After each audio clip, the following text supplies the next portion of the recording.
सभी बंधुओं को नमस्कार। अंतर्राष्ट्रीय हिंदू परिषद, राष्ट्रीय बजरंग दल, उनसे जुड़े हुए 15 संगठन मिलकर अब तो हिंदू ही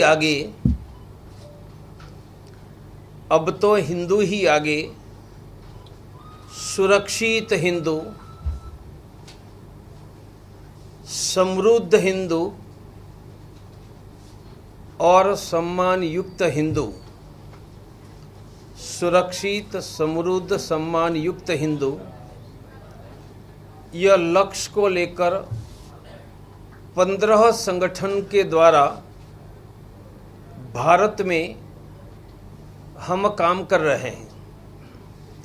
काम का व्याप्त के लिए सिर्फ बता रहा हूँ।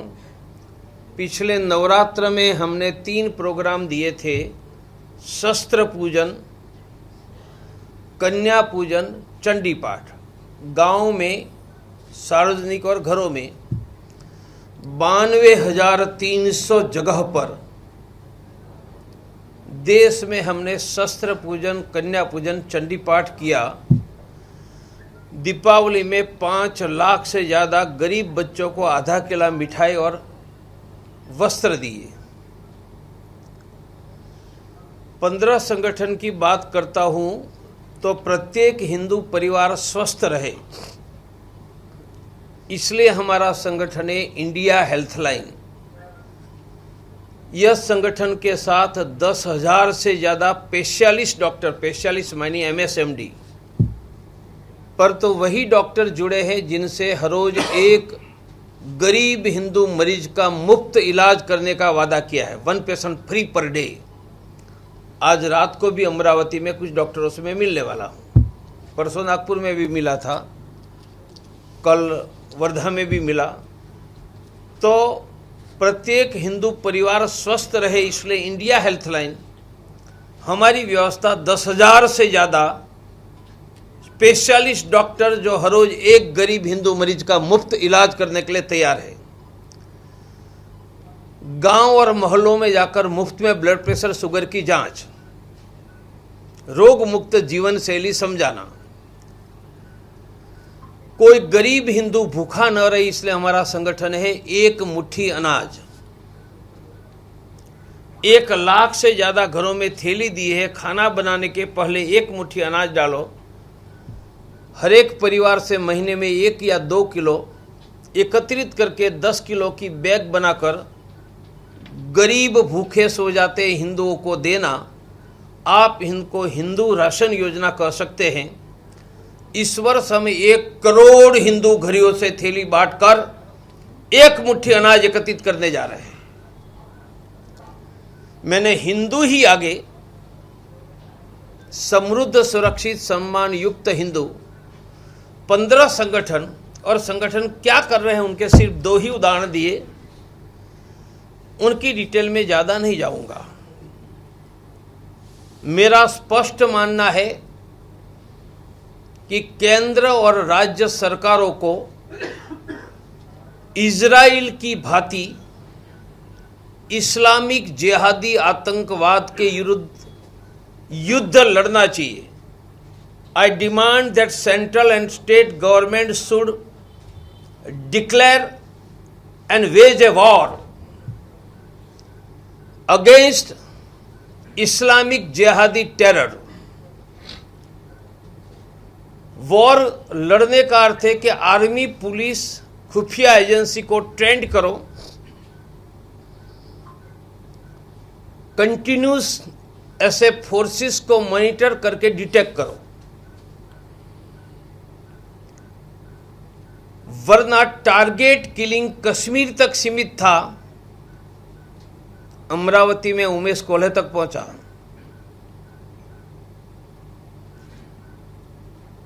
उदयपुर में कन्हैया तक पहुंचा। कर्नाटक में हर्ष प्रवीण नेतारू तक पहुंचा और गुजरात में किशन भरवाड़ तक पहुंचा है। मुझे डर है कि उनको रोका नहीं गया तो भारत के हर गांव टारगेट किलिंग के निशाने पर आ जाएगा।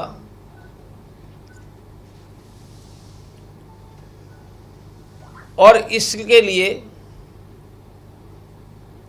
उमेश कोल्हे की हत्या के पीछे जो मुस्लिम संगठन है वह तबलीग जमात, ये प्रवीण तोगड़िया नहीं, एनआईए कहती है, और सऊदी अरेबिया ने गेटवे ऑफ ए टेरर, आतंक का प्रवेश द्वार कह के तबलीग जमात पर प्रतिबंध लगाया है। सऊदी अरेबिया मानी जहां मक्का मदीना है, पर तबलीग जमात का हेडक्वार्टर तो दिल्ली में है। मैं महाराष्ट्र की राज्य सरकार और केंद्र सरकार से मांग करता हूं कि सऊदी अरेबिया जो तबलीग जमात पर प्रतिबंध लगा सकती है, तो आप क्यों नहीं लगा रहे हो? क्या हर गांव में उमेश कोल्हे, श्रद्धा और कन्हैया हमारा बेटा बेटी बने, उनका इंतजार कर रहे हैं हम? मेरा विश्वास है कि महाराष्ट्र की यह सरकार और केंद्र की नरेंद्र भाई, अमित भाई की सरकार, जिनमें से अधिकांश लोग मेरे साथ बैठकर चाय पानी खाना गप्पा लड़ाते रहे अनेक समय तक, और प्रवीण तोगड़िया जो भाषण देते थे वही बात हमारे साथ होती रहती थी। तो आपके हाथ में सत्ता है। मेरा दृढ़ विश्वास है कि 2024 के चुनाव में जाने के पहले आप जनसंख्या नियंत्रण का कानून बना दो, काशी मथुरा का मंदिर बनाने का काम कानून बनाकर करो, जैसे सरदार पटेल ने सोमनाथ के लिए किया था। तबलीग जमात और दारुल उलूम देवबंद पर प्रतिबंध लगा दो, और इस्लामिक जिहादी आतंकवाद के विरुद्ध officially war, there should be declare war against Islamic jihadi terrorism by Indian state, central and state government both। यह मेरी सरकार से बात है।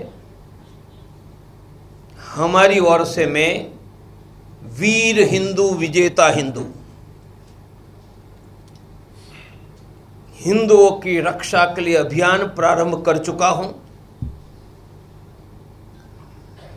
2 करोड़ हिंदू युवाओं को मैं जोड़ रहा हूं, भारत के लाखों गांव और शहर की गलियों में। वह युवा त्रिशूल धारण करेंगे, हर रोज व्यायाम करेंगे, स्पोर्ट्स खेलेंगे, विजयादशमी पर शस्त्र पूजन करेंगे, मौका मिलेगा तो सेना पुलिस में भर्ती होंगे। मैं अब हिंदू की किसी बेटे को उमेश कोल्हे या कन्हैया नहीं बनने दूंगा, किसी बेटी को श्रद्धा नहीं बनने दूंगा। हम हिंदुओं की रक्षा का प्रबल सामाजिक फोर्स भारत में खड़ा कर रहे हैं। धन्यवाद। मैंने मेरी बात पूरी की। आप पूछ सकते एक के बाद एक, क्योंकि संख्या काफी है आपकी।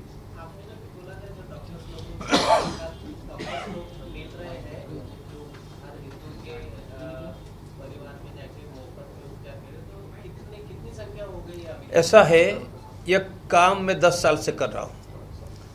जिस शहर में गया, अकोला में गया, वर्धा में गया, वहाँ पहले से कहता हूँ 2, 5, 10 डॉक्टरों से मुझे मिलाओ। कौन से doctor? MSMD, even not MBBS।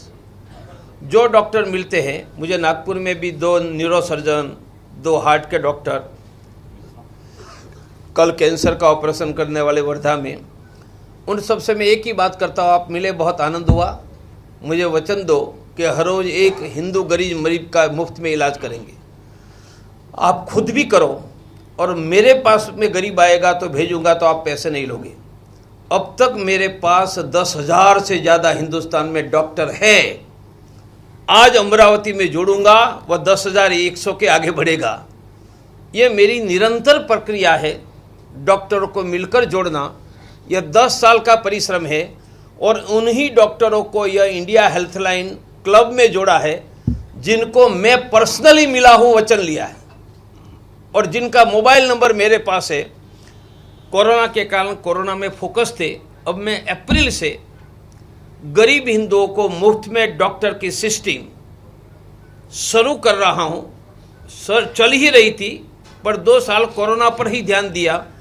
अब जनरल सभी रोगों के लिए सिस्टम उपलब्ध होगी। किसने? होना ही चाहिए और सभी हिंदुओं की यही मांग होनी चाहिए। जो 2 लोगों का नाम आपने लिया, वर्षों तक आपके साथ रहते हुए यही बातों पे अमल करने की बातें आपके साथ चर्चाओं में होती? नहीं, परसों नहीं, आपने ठीक नहीं कहा। 1970 से कोई 10 साल की उम्र के थे, कोई समान उम्र के थे, साथ में बैठते थे, चाय खाते थे, गुजराती फाफड़ा गाठिया खाते थे, मेरे खेत में से आई सब्जी की बनाई हुई सब्जी खाते थे और प्रवीण तोगड़िया जो सोच रहा है, बोल रहा है, वही बोलते थे। लेकिन सत्ता में आने के बाद कौन सी चीजें उनको प्रिवेंट कर रही है कि वो नहीं, मेरा दृढ़ विश्वास है कि नरेंद्र भाई, अमित भाई वो करेंगे ही। लेकिन अब 8 साल हो गए हैं, लेकिन मेरा दृढ़ विश्वास अभी भी अखंड है कि वह जरूर करेंगे। लेकिन कब तक, कितने? और मैं तो कहा 2024 के चुनाव में जाने के पहले करके दिखाओ। उमेश कुल्ले ऐसे अभी और जाएंगे, कितने उमेश कुल्ले की बलि देना पड़ेगा, वो भी तो सोचने की बात। यह मेरे लिए भी चिंता का विषय है।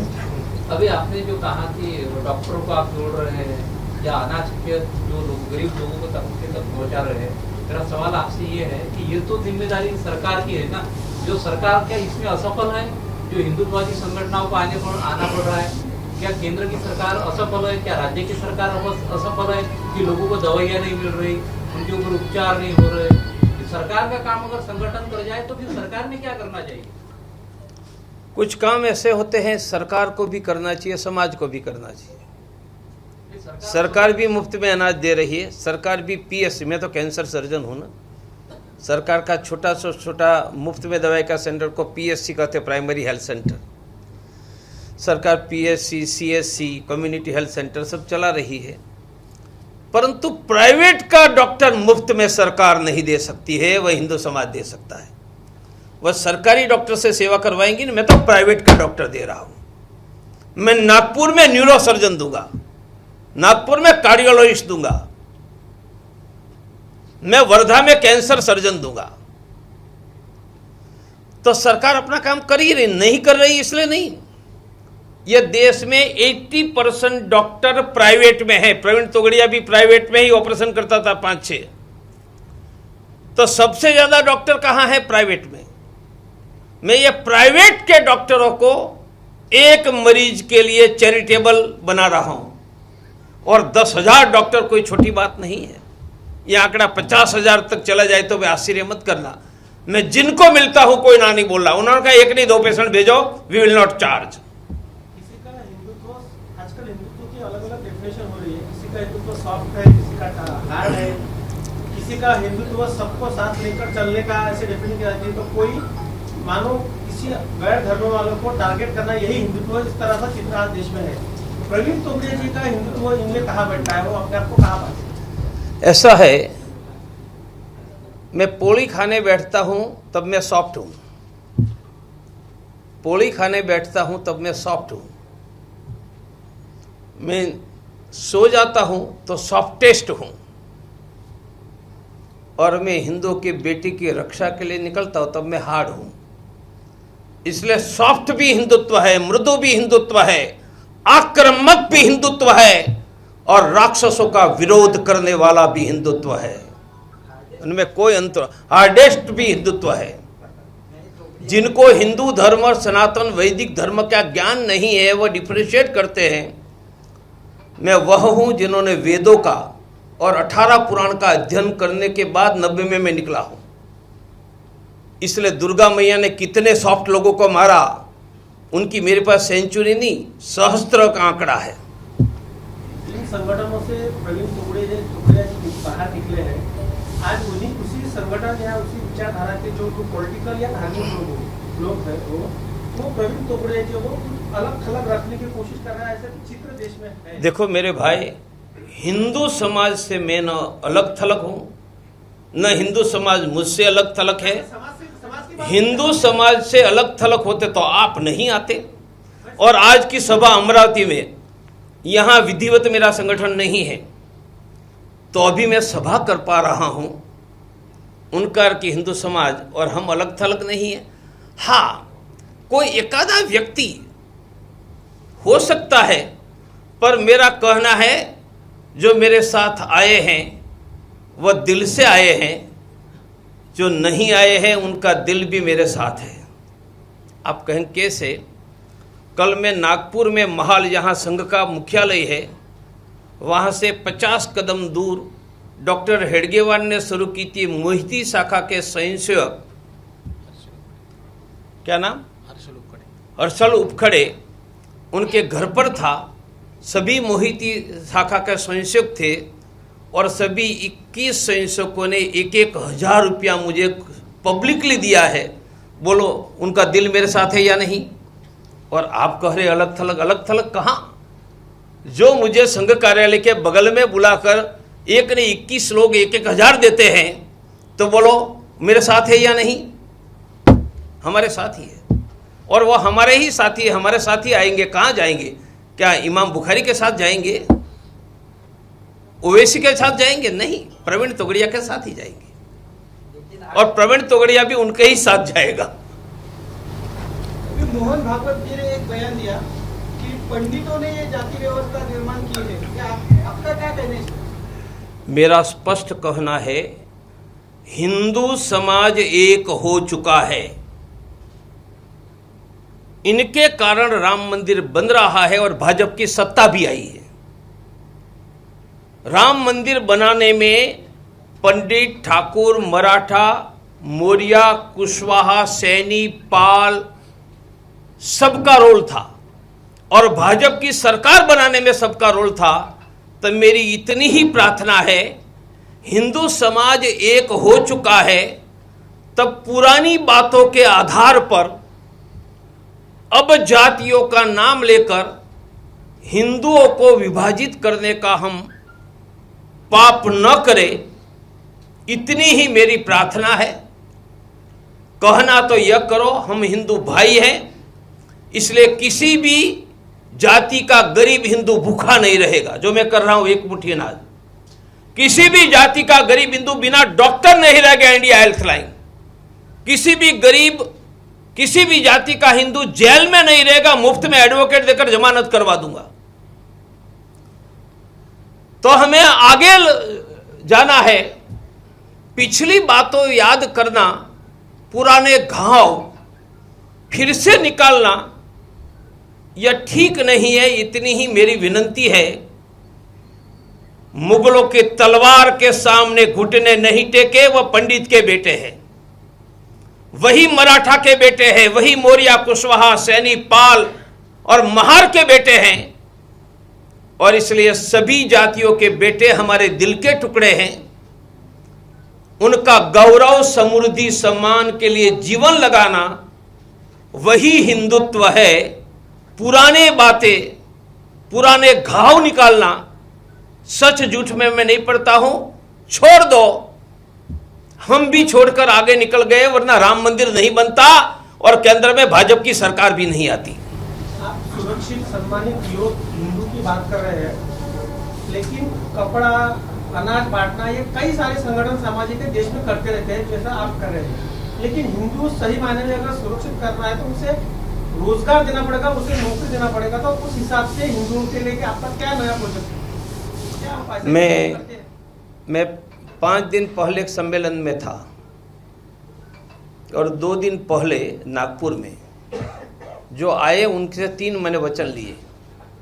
पहला वचन कि कोई गरीब भूखा नहीं रहेगा, गरीब आपके परिचित को 1 महीने का अन्न देने का तय करो। कोई गरीब बच्चा बिना फीस नहीं रहेगा, एक गरीब बच्चे की 1 महीने की फीस दो। और तीसरा कहा आप रोजगार दे सकते हो तो एक परिचित गरीब को रोजगार दिलाने में मदद करो। मैं पूरे हिंदुस्तान में एक कैंपेन चला रहा हूं। ये 3 बातें कहाँ हमारी नज़र के सामने मित्र संबंधी से ही जाति बिरादरी, जाति के बिरादरी के बाहर भी है, उनको मैं एक गरीब परिवार को 1 महीने का राशन दे सकता हूं, एक गरीब परिवार के बेटे बेटी को 1 महीने की फीस दे सकता हूं, एक व्यक्ति को रोजगार में मदद कर सकता हूं।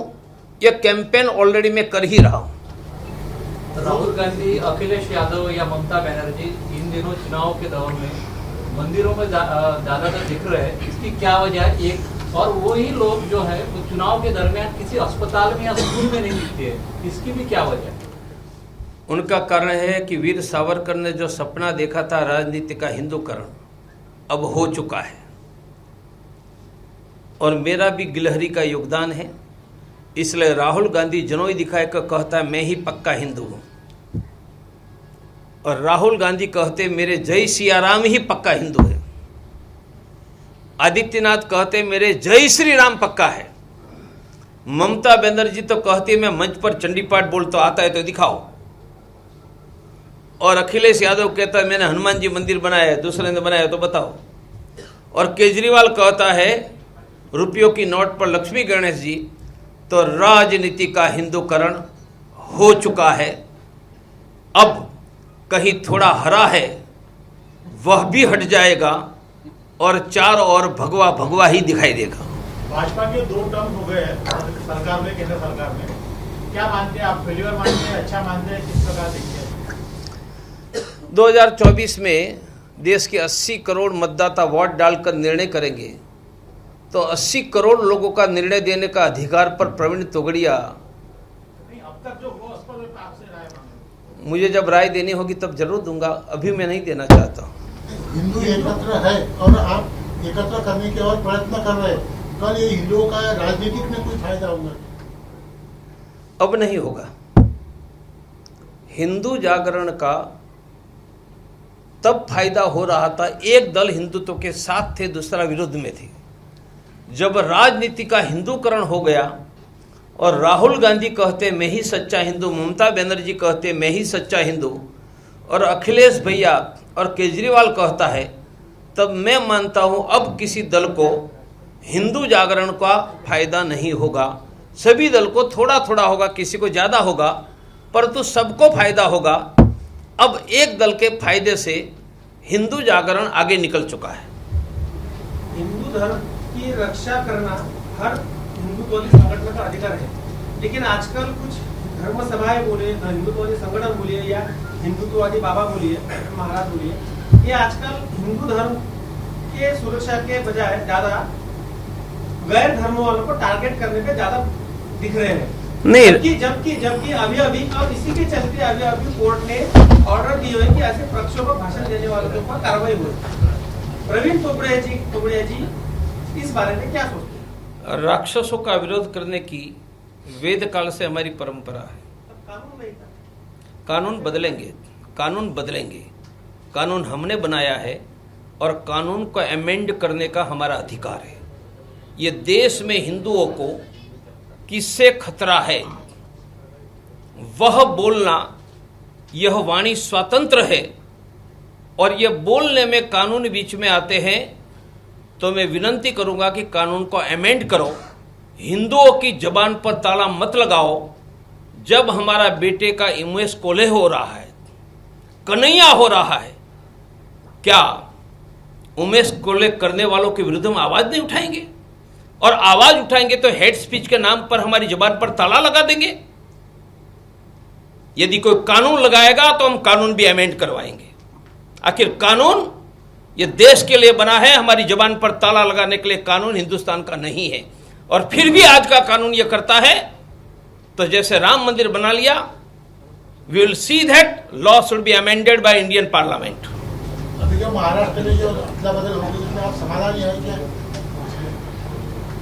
अरे भाई, मुझे मुख्यमंत्री बनाता होता तो मैं बताता। अब बन गए वह कैसे है, क्या है। हाँ, संबंध एकनाथ शिंदे से भी है और उद्धव जी से भी है, तो अब दोनों कर लेंगे और कभी एक ताट में खा भी लेंगे।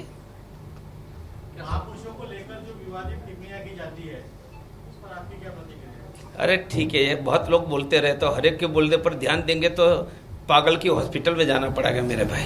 कालीचरण महाराज कहते हैं कि कुछ दिनों के बाद में महिलाओं को बुरखों में आना गिरेगा, और आप कहते हो कि हम महिलाओं के हाथ में त्रिशूल देंगे, तो इसमें जो दो भूमिका अलग अलग दिख रही है, इसके बारे में क्या राय है?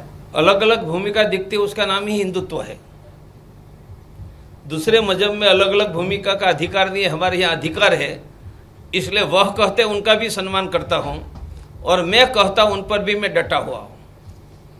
आपने कहा हिंदू एक है और पुरानी बातें मत निकालो, जाति व्यवस्था की बात मत निकालो। अगर मैंने जाति व्यवस्था की बात मत निकालो, शब्द प्रयोग मेरा नहीं आपका है। मैंने कहा पुरानी बातें छोड़ दो, पुराने घाव मत निकालो, इतना ही कहा है। भागवत ने जो कहा है वो गलत कहा है। अरे वह परम पूजनीय करोड़ों संयोजकों के संघ चालक है, सरसंघ चालक, उन पर मुझे कमेंट करना अनुचित लगता है, और 50 साल तक उनके साथ भी मैं बैठा हूं। गलती नहीं हो सकती। इससे मैंने वह नहीं कहा, वह आपका शब्द है। उन्होंने इससे पहले परम पूज्य सरसंघ चालक पर कमेंट करना उचित नहीं है, इतना ही मुझे करना है। मैंने मेरी बात कही कि अब हिंदुओं को जातियों में बांटने का काम कृपया न हो, पुराने घाव न खड़ा करे, उनकी जगह सभी जाति के गरीब हिंदुओं को शिक्षा, स्वास्थ्य, रोजगार, उन पर ध्यान देंगे तो कहीं जाति की बात थोड़ी बहुत रही है, वह भी हिंदू एकता में समाहित हो जाएगी। सभी जातियों के हिंदू को खिलाओ भाई, शिक्षा दो, स्वास्थ्य दो, रोजगार दो। पुरानी बातें याद करने से शिक्षा, स्वास्थ्य, रोजगार नहीं मिलने वाला है। सर, अमरावती का वातावरण कुछ दिनों से ऐसा रहा है कि जिसको हनुमान चालीसा आती है वही हिंदू है, और जो नहीं आता उसको नहीं है, वो हिंदू नहीं है क्या फिर? नहीं, हनुमान चालीसा आता है वो भी हिंदू है, नहीं आता भी हिंदू है, मंदिर जाता है वो भी हिंदू है, नहीं जाता भी हिंदू है। फिर भी मैं कहूंगा कि हनुमान चालीसा सीखो, वह तो कहूँ। हाँ, हनुमान चालीसा का विरोध करेंगे वह ठीक नहीं है। नहीं सीखना है तो मत सीखो। जहाँ राज्य में केंद्र की राज्य में भाजपा की सरकार है, केंद्र में भाजपा की सरकार है 2014 से, इसके बावजूद भी ये उमेश कोल्हे हत्याकांड हो रहा है या राजस्थान का प्रकरण है, तो कहीं तो भी हिंदू अभी भी खतरे में है क्या, ऐसा आपको लगता है? नहीं, आपने गिनाया उस पर भूल गए। 2022 में कश्मीरी हिंदुओं का दूसरी बार पलायन हुआ है। 1919 जनवरी हुआ था, इसके बाद 2022 में कश्मीरी हिंदुओं का दूसरी बार पलायन हुआ है। मेरा स्पष्ट मानना है कि भारत में हिंदू सुरक्षित नहीं है, नहीं है, ये मेरा स्पष्ट मानना है। नहीं है, इसलिए मैं किसी एक दल को दोषित न देते हुए आज के सत्ता में है उनसे विनती करूंगा कि इस्लामिक जिहादी आतंकवाद के विरुद्ध युद्ध घोषित करो और तबलीग जमात पर प्रतिबंध लगाओ, जनसंख्या नियंत्रण का कानून बनाओ 2024 के पहले, तो हिंदू सुरक्षा में आपका बड़ा योगदान है, यह भारत याद रखेगा। आपकी सभा के बाद आज अमरावती में भी आपका जो संगठन है उसका विस्तार होगा क्या?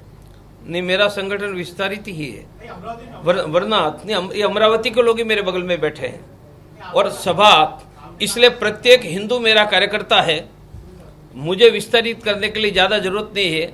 जहां मैं या मेरा हिंदू साथी जाता है वहां संगठन खड़ा होता है, वरना 92,300 जगहों पर शस्त्र पूजन, कन्या पूजन कहाँ होता। इसलिए मुझे उनकी चिंता नहीं है, क्योंकि जो यहाँ है वह दिल से है और वहाँ है उनका दिल भी मेरे साथ है। महाराष्ट्र में हिंदुओं का राज है, मगर ज्यादा से ज्यादा काश्तकार यानी शेतकरी आत्महत्या कर रहे हैं, तो ये चीज उसमें सब हिंदू में मर रहे हैं। उनका इसलिए आप क्या कर रहे हैं? हाँ, मैंने कल एक नारा बुलाया था, कहीं छपा होगा, फसल हमारी दाम तुम्हारा नहीं चलेगा, नहीं चलेगा। फसल हमारी दाम हमारा यही चलेगा, यही चलेगा।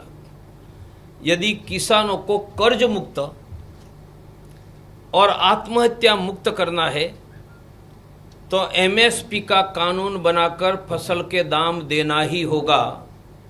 और यह बहुत बंधुक के लिए आपने मुझे हिंदू लीडर के नाते देखा है, थोड़ा बहुत कैंसर सर्जन के नाते मैं किसान का बेटा हूं, जिनके घर में गाय आज भी है। गिर की गाय मेरी गाय है और मेरे खेत में गाय के साथ लायन, गिर का शेर होता है और दुनिया में एकमात्र मेरी गाय है जो लायन से लड़कर जिंदा रहती है। गिर की गाय पर लायन ने हमला किया, कभी मरती नहीं है, वो लड़ती है और शेर को उठाकर फेंक देती है। इसलिए मैं किसान का ही बेटा हूं। मैं दर्द समझता हूं। राम मंदिर नहीं बनाता तब मेरी एनर्जी का 90% हिस्सा वहाँ लगा था, फिर भी 10,000 डॉक्टर जोड़े। अब मेरे पास बहुत समय है, इसलिए गरीबों को अनाज, एक मुट्ठी अनाज, गरीबों को डॉक्टर, छात्रों में शिक्षा के साथ रोजगार, शिक्षा के बाद नहीं, पढ़ते पढ़ते रोजगार, नौकरी करके फीस भरे ताकि माँ बाप को फीस के पैसे न देने पड़े। यह अमेरिकन यूरोपियन कंसेप्ट है। मेरे 2 भतीजे अमेरिका में हैं। 6 महीने की फीस गुजरात में एकत्रित करके देते हैं, फिर क्यों नहीं देनी पड़ती है? 3 महीने के बाद वहाँ नौकरी करने लगता है पढ़ते पढ़ते, और पूरी नौकरी की फीस में से पढ़ाई करता है।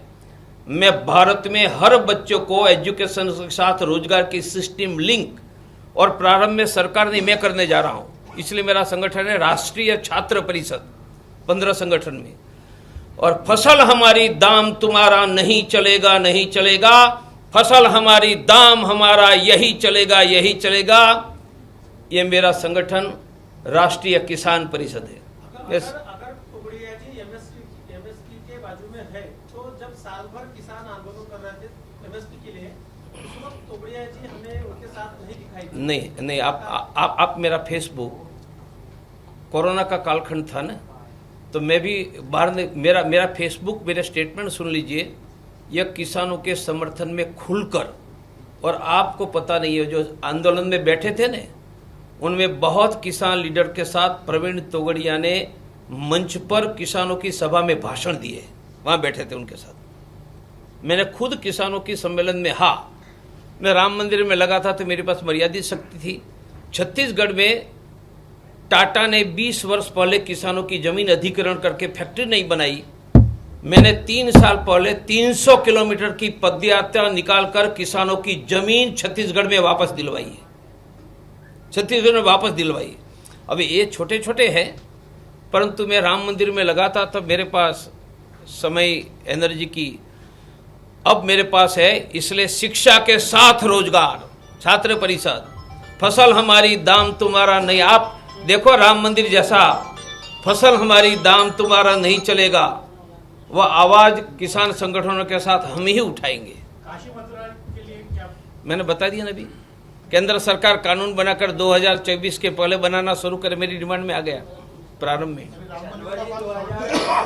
राम मंदिर का काम चल रहा है, छोड़ नहीं दिया, चल रहा है। अब राम मंदिर का काम इंजीनियर को करना है, प्रवीण तोगड़िया कैंसर सर्जन को थोड़ा करना है। जनवरी 2024 में रामलला का विराजमान होने वाला है नए इसमें, तो आप उसमें रहने वाले जाएंगे? मेरे भाई, किसी हिंदू को मंदिर जाने के लिए निमंत्रण लेना पड़ता है तो वह हिंदू नहीं। मुझे रामलला के दर्शन करने के लिए निमंत्रण मांगना पड़ेगा। इनॉग्रल ठीक है, दर्शन के लिए कभी जाते हैं, वहां तो बाबरी मस्जिद के लिए लड़ने वाले अंसारी को निमंत्रण था भाई। फिर भी दर्शन करने के लिए निमंत्रण की कोई जरूरत नहीं। और मैं कहूंगा कि 2024 जनवरी में राम मंदिर के दर्शन हो, तब ज्ञान वापी में मेरे भगवान काशी विश्वनाथ मस्जिद में बैठे हैं, उनकी भी हर रोज पूजा शुरू हो जाए। और कृष्ण भगवान की जन्मस्थली पर हती जो औरंगजेब की मस्जिद है, उनका भी बाबरी होश हो, यह मैं तो चाहता हूं। मेरे घर में फल सब्जी खाने वाले मेरे दोस्त यह करेंगे, ऐसा मेरा दृढ़ विश्वास है। जिस तरह राम जन्मभूमि के लिए आंदोलन किया, रथ यात्रा निकाली, उसी तरह मथुरा काशी के लिए कुछ प्रोग्राम बना है, आंदोलन या? मुझे लगता है कि ऐसा आंदोलन नहीं करना पड़ेगा, बिना आंदोलन हो जाएगा। आंदोलन करना पड़ेगा तो किसानों को फसल के दाम दिलाने के लिए करना पड़ेगा। आंदोलन करना पड़ेगा तो छात्रों को पढ़ते पढ़ते रोजगार के लिए करना पड़ेगा। अब काशी मथुरा तो ऐसे ही चुटकी में हो जाएगा। इसमें कुछ दिन पहले टोगड़िया जी असुरक्षित मान रहे थे, आप सुरक्षित है क्या? क्या कहा? बीच में कुछ दिनों में आप बोल रहे थे कि मैं असुरक्षित? नहीं, ऐसा मैंने कभी नहीं कहा। पूरा मेरा एक भी स्टेटमेंट प्रवीण तोगड़िया ने 25 साल की उम्र में निकला तब से असुरक्षा की बात नहीं की है। दूसरे ने कहा छोड़ दो, मैंने न सुरक्षा मांगी है न असुरक्षा की बात की है, और जीवन और मृत्यु भगवान के हाथ में है, उसका मुझे दृढ़ विश्वास है। इसलिए न मैं असुरक्षित हूं, मुझे भगवान का सुरक्षा का कवच सदैव प्राप्त है। धन्यवाद, बहुत हो गया, thank you very much. ABP माझा, उघडा डोळे बघा नीट।